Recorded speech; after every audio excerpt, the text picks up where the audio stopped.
Жогору жактан ишарат болбосо чүчкүрөдө албаган жогорку кеңеш ушундай идея менен чыгышынын өзүнүн артында ошол башка кишилер турат.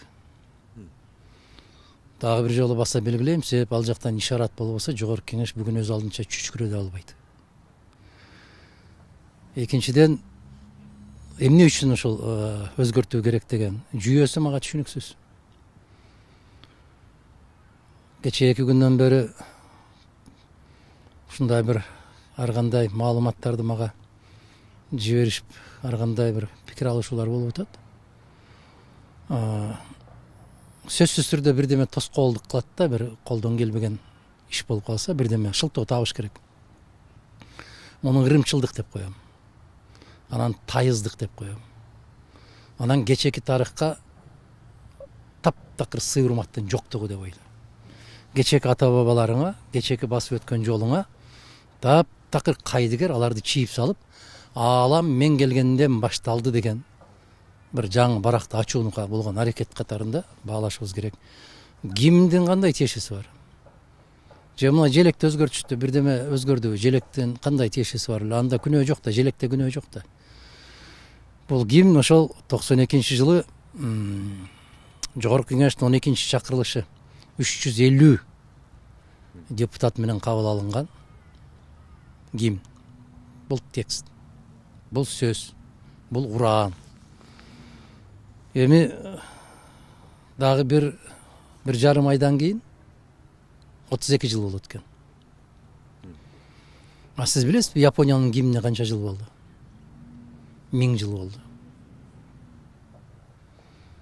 Грециянын гимнине билесизби канча жыл болду? 200 жылдан ашты. Франциянын гимнине 230 жыл болуп атат. Американын гимнин карап көрүңүз. Мына ошол мисалы Япония 1000 жылдын ичинде не деген тарыхты баштан кечирди? Императорларды баштан кечирди, жарандык согуштарды баштан кечирди, ядролук атомдук бомбанын жардыруусун баштан кечиришти. Ушул гимдин алдында болду эле, муну жоготушубуз керек деп ырымчылдыкка барган жок да. Желеги деле ошол бойдон турат. Испанияда сөзү жок гимнин. Ага да бир 200-300 жыл болуп атат. А эмне сөз жазып коюуга акылы жеткен бир акын жокпу Испанияда? Жок, бул салт. Бул тарых. Сөзү жок. Ушу кезге чейин Испаниянын гимнин сөзү жок. Франциянын гимнин караңызчы. Кандай керемет дүнүйө тааныйт. Сиз билесизби кайдан пайда болгон ал гимн? Бул Марсель шаарынан келаткан бир аскер ротанын же бригаданын, батальондун ушул жолдо баратканда ырдай турган ыры. Ошон үчүн Марсельезе деп аталат. Марсельдик ыр. Аны менен королго да каршы күрөш болду, республиканы орнотушту, кайра төңкөрүштү, башка болду. Бирок ага эч ким тийген жок. Себеп бул салт, бул тарых. Анан муну отурган үйдө өзгөртөм, желегимди өзгөртөм, анан гимди өзгөртөм деген бул баягы ырымчылдык. Анан экинчиден бир элдин көңүлүн башка жака буруу. Депте бир нерсе менен алаксыздуу. Караңызчы, мына Америкадагы Ак үйдүн курулганына канча жыл болду билесизби? Дүйнөдөгү кубаттуулук жагынан, экономика жагынан биринчи турган өлкө. Эмне аларда каражат жокпу? Бир жакшынакай кылып зыңкыйган дүйнөнү башкарып аткан мамлекет. Ошол 200-250 жыл баштаа курулган.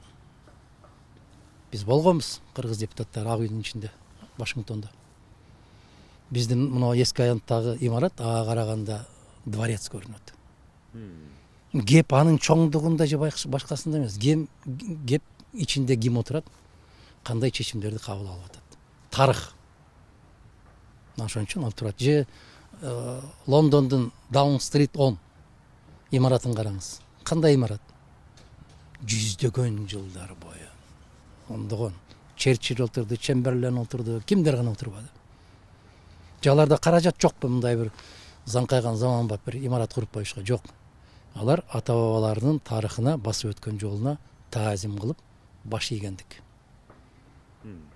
Мына ушундай деп баалашыбыз керек. Бул гимнди дагы мыкты залкар азыркы эл артисттери, азыркы эл жазуучулар эмес. Ошол кездеги такшалган, Союзга башы көрүнгөн Даблесовго окшогон, Молдовасановго окшогон керемет композиторлордун иликтөөсүнөн, ошолордун бир мындай бир элегинен өткөн керемет жазуучулар, тарыхый романдардын ээлери Төлөгөн Касымбековго окшогон, Асанбек Стамовго окшогон, Камбаралы Бобуловго окшогон кыргыздын адабий залкарларынын элегинен өткөн текст менен кабыл алынган гимн. Ал бирөөгө жагабы, жакпайбы? Ал экинчи маселе. Бирок биз өзүбүздүн каада салттарыбызды бекем кармабай, камгак сыяктуу болуп шамал кайдан урса ошол жака томолонуп жүрүп отуруп, бүгүн тамырсыз калып атабыз да. Мен жанагы айткандай, кайсы бийлик келсе, кыргыз элинин тарыхы менден башталды дегендей бир аракеттер болгон. Бул өтө тайыз, өтө ойлонулбаган көз караш катары баалайм.